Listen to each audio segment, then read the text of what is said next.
पिछले वीडियो में हमने DFCCIL के एक प्रीवियस ईयर क्वेश्चंस के सर्किट एनालिसिस पर के क्वेश्चंस देखे थे। ये वीडियो का लिंक मैं डिस्क्रिप्शन में दे दूंगा, वो भी वीडियो आप चेक ज़रूर करिए। इसके अलावा मैंने आर के राजपूत वाली बुक से कई सारे वीडियोस बनाए हैं, जैसे कि चैप्टर 1 था current electricity transformer DC generator.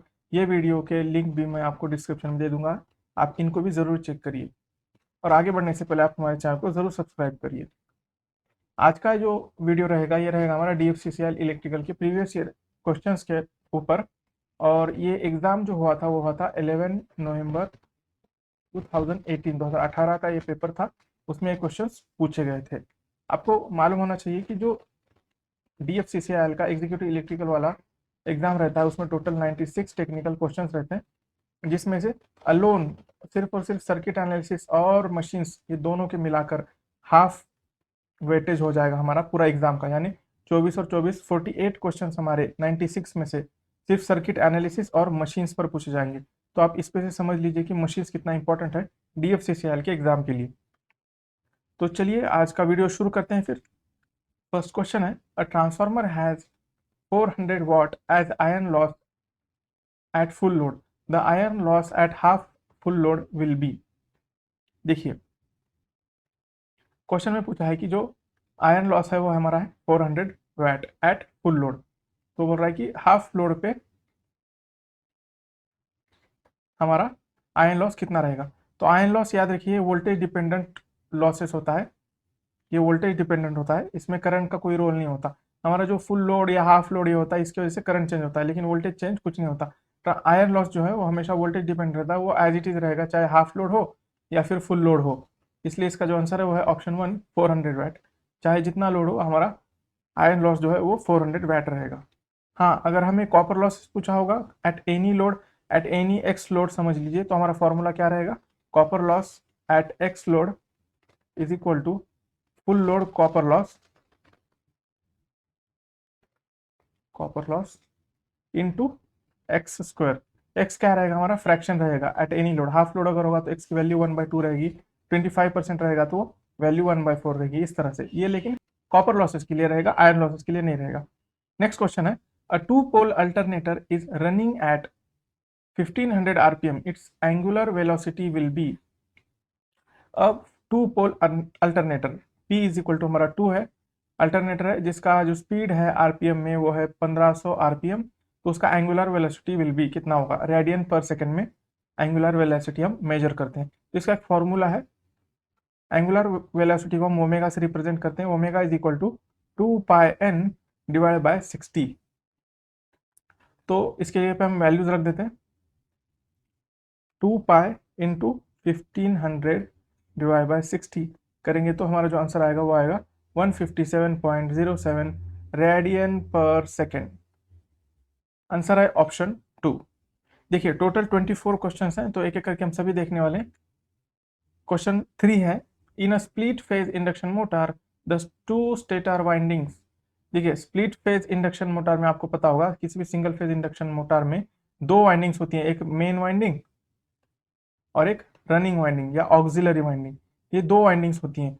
तो जो टू स्टेटर वाइंडिंग्स होती हैं वो ऑप्शन देखते हैं पहले, they have equal R/XL ratio, they draw only the in phase currents, they are mutually displaced by 90 degree electrically, और ऑप्शन 4 है they draw equal currents। तो याद रखिए जो मेन वाइंडिंग और रनिंग वाइंडिंग होती है सिंगल फेज इंडक्शन मोटर में, they are mutually displaced by 90 degree electrically.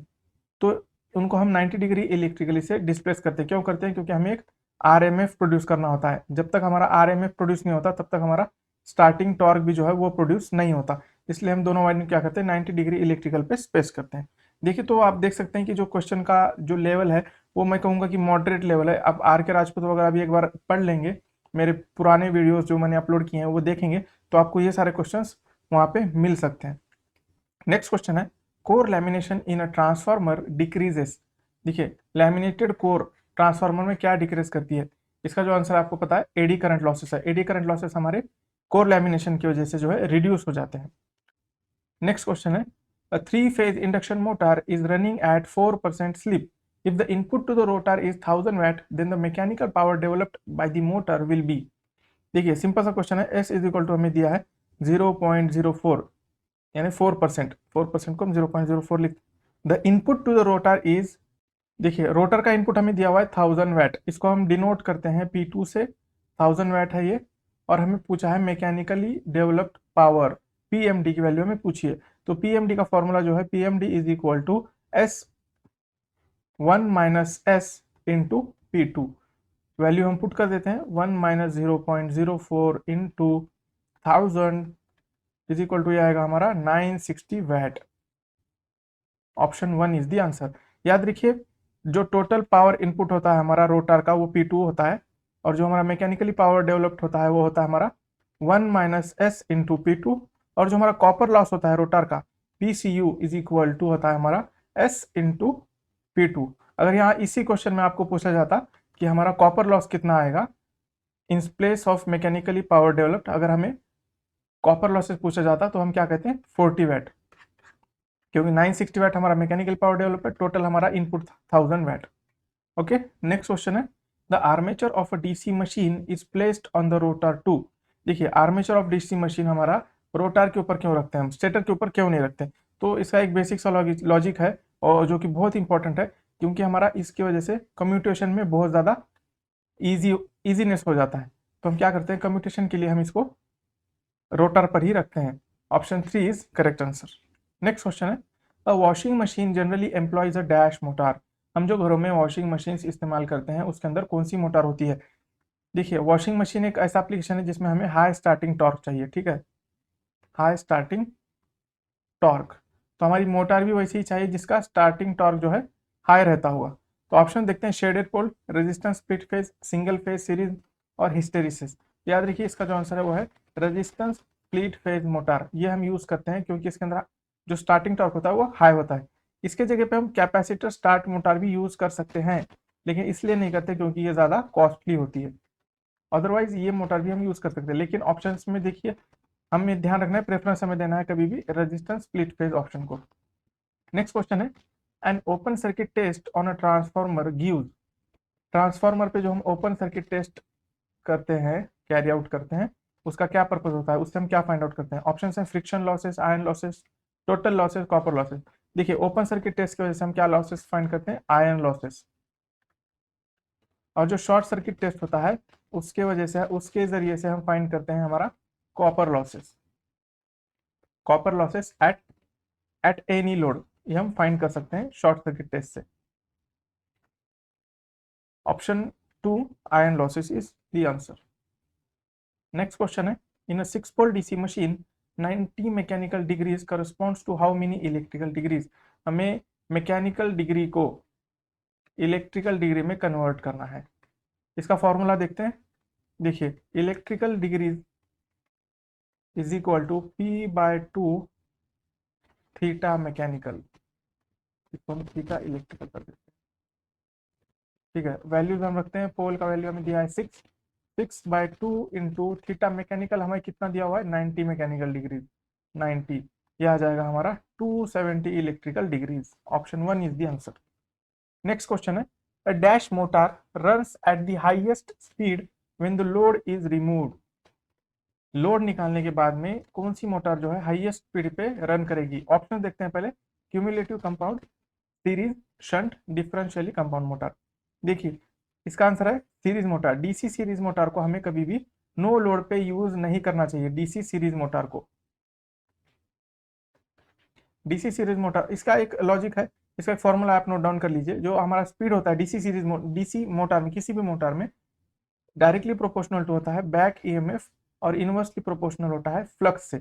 अब हमारा जो डीसी सीरीज मोटर है वो हमारा, उसका जो फील्ड होता है वो कनेक्ट होता है सीरीज में आर्मेचर के साथ। ये आर्मेचर है और ये फील्ड है, और यहाँ पे हम लोड कनेक्ट करते हैं, ठीक है, जो भी होगा। तो यहाँ पे जो लोड करंट है is equal to armature current होता है इज इक्वल टू IF होता है। जब हम लोड करंट को जीरो कर देते हैं, यानी नो लोड कंडीशन पर जब हम मशीन को रन करते हैं, जो है IL जो है हमारा जीरो हो जाता है। उसकी वजह से क्या होगा, फिर IF भी जो है अप्रोक्सीमेटली इक्वल टू जीरो हो जाएगा। अब IF जीरो हो गया तो फाइव भी इक्वल टू जीरो हो जाएगा। तो अगर यहाँ पे हम फाइव की वैल्यू जीरो रख देते हैं तो स्पीड की वैल्यू क्या आएगा हमारी, इन्फिनिटी। ये तो आइडियल पोजीशन पे, लेकिन फाई की वैल्यू हमारी जो नो लोड पे है वो बहुत कम हो जाती है, जिसकी वजह से स्पीड जो है डेंजरसली हाई हो जाती है। इसलिए हमें कभी भी डीसी सीरीज मोटर को नो लोड पे ऑपरेट नहीं करना है। इसका सही आंसर है option 2, DC series motor. Next question है, the magnetic flux path in a transformer must have, option है high resistance, low resistance, high reluctance, low reluctance. देखिए जो ट्रांसफार्मर होता है उसका मैग्नेटिक फ्लक्स पाथ के लिए हमें लो रिलक्टेंस का पाथ यूज करना पड़ता है। मैग्नेटिक सर्किट के अंदर लो रिलक्टेंस जब रहेगा तभी हमारा जो फ्लक्स रहेगा वो इजीली पास हो जाएगा। जिस तरह से इलेक्ट्रिकल में हमारा अगर लो रेजिस्टेंस पाथ होगा तभी हमारा करंट हाई हो सकता है, लो रेजिस्टेंस के टाइम पर ही करंट जो है हमारा हाई रहेगा। उसी तरह से मैग्नेटिक सर्किट में और ट्रांसफॉर्मर्स में जब तक लो रिलक्टेंस रहेगा तब तक हमारा फ्लक्स अच्छे से पास होता रहेगा। इसलिए हमें जो ट्रांसफॉर्मर है उसमें लो रिलक्टेंस वाला मटेरियल यूज करना पड़ेगा। Option 4 is answer. Next question है, leakage flux in a transformer. Option है it helps in the transfer of energy, produces mutually induced EMF. Third option है it is minimized by interweaving the primary and secondary windings. Fourth option है it is negligible at full load.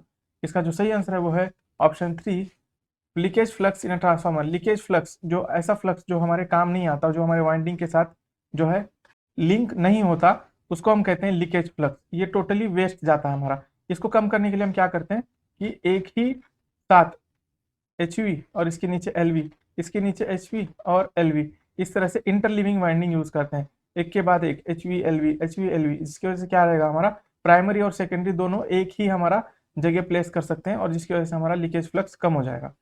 Option 3 is the answer. Next question है, the primary of a dash should never be energized when its secondary is open circuited. The primary of dash, options हैं potential transformer, current transformer, auto transformer और power transformer.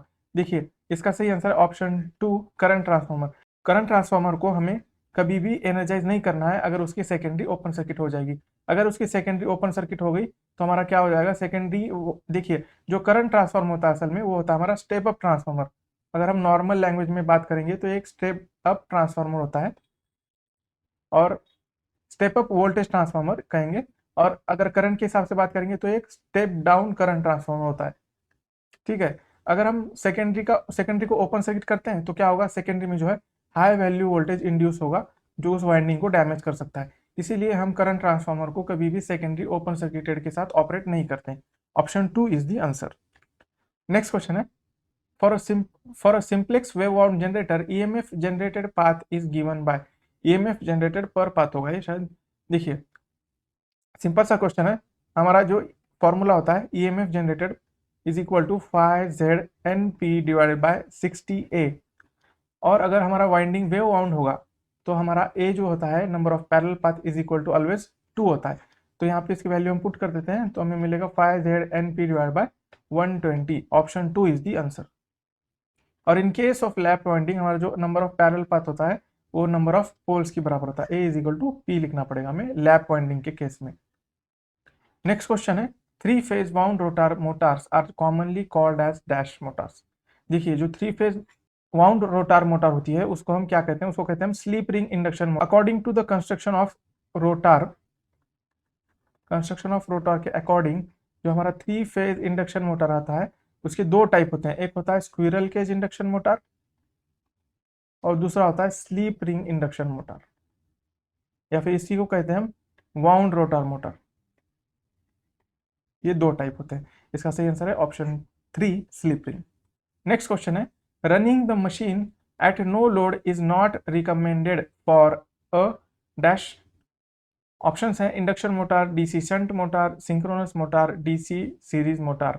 अभी मैंने आपको पिछले questions में discuss किया था कि डीसी सीरीज मोटर इसका आंसर है ऑप्शन 4, क्योंकि डीसी सीरीज मोटर को हम नो लोड पे ऑपरेट नहीं कर सकते हैं। क्यों? क्योंकि उसका जो स्पीड है वो डेंजरसली हाई हो जाएगा अगर हमने उसका लोड रिमूव कर दिया तो। नेक्स्ट क्वेश्चन है, dash is a type of single phase motor which has the lowest speed. Option देखते हैं, लोवेस्ट स्पीड किसका होगा पूछा है। ऑप्शन है हिस्टेरिसिस, यूनिवर्सल, शेडेड पोल और रिपल्शन टाइप मोटर। इन चार ऑप्शन में से शेडेड पोल जो मोटर होती है इसका जो स्पीड होता है वो सबसे कम होता है, याद रखना पड़ेगा, ये एक एप्लीकेशन है। नेक्स्ट क्वेश्चन है, a capacitor start motor has अ।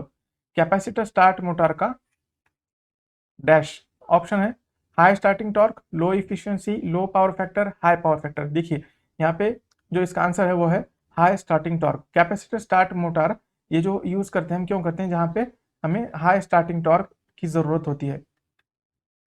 इसके नाम के अंदर ये कैपेसिटर स्टार्ट मोटर, इसके ऊपर से आपको ध्यान रखना है कि जो इसका स्टार्टिंग टॉर्क रहेगा इसकी वजह से वो हाई रहेगा। Option 1 is the answer. Next question है the open circuited characteristics of a DC generator is called as dash characteristics. देखिए जो ओपन सर्किट कैरेक्टरिस्टिक्स होती है हमारे डीसी जनरेटर की उसको क्या कहते हैं, इसका अल्टरनेटिव नाम क्या है। ऑप्शंस हैं इंटरनल, परफॉर्मेंस, एक्सटर्नल और नो लोड सैचुरेशन। याद रखिए जो ओपन सर्किट कैरेक्टरिस्टिक्स होती है उसको हम नो लोड सैचुरेशन कैरेक्टरिस्टिक्स भी कहते हैं। Option 4 is the answer. Next question है the direction of rotation of field in a 3 phase induction motor depends on the. देखिए किसी भी 3 फेज इंडक्शन मोटर को, देखिए आर वाई बी ये 3 फेज है और ये समझ लीजिए कि हमारा 3 फेज इंडक्शन मोटर है और ये इसका आर वाई बी है, ठीक है। तो इसका जो रोटेशन का डायरेक्शन होता है किस पे डिपेंड करता है। ऑप्शंस है supply voltage, number of poles, supply frequency और phase sequence of supply voltage. याद रखिए इसका ऑप्शन जो सही है वो है option 4 phase sequence of supply voltage. अगर हम फेज सीक्वेंस चेंज कर देंगे यानी वाई को यहाँ पे रख देंगे और आर को यहाँ पे रख देंगे, किसी दो फेज को हमें इंटरचेंज करना पड़ेगा तब हमारा जो डायरेक्शन ऑफ रोटेशन है वो चेंज हो जाएगा। अगर तीनों को हम चेंज कर देंगे तो वो डायरेक्शन चेंज नहीं होगा। किसी दो फेजेस को या तो आर को वाई के साथ चेंज कर दीजिए, वाई को बी के साथ और बी को आर के साथ, ऐसे आपको चेंज करना पड़ेगा अगर आपको direction of rotation 3 phase induction motor का चेंज करना है। नेक्स्ट क्वेश्चन है the function of dummy coils in a DC machine is dash. Options हैं improve commutation, to reduce machine cost, it mechanically balance the armature और option 4 है increase efficiency. देखिए guys जो dummy coils होती हैं वो हम क्यों यूज करते हैं, समझ लीजिए एक डीसी मशीन है उसका वाइंडिंग है, तो याद रखिए जब भी हम वाइंडिंग को स्लॉट्स के अंदर डालते हैं तो ज़रूरी नहीं है कि हर स्लॉट में इक्वल नंबर ऑफ कंडक्टर्स आएंगे।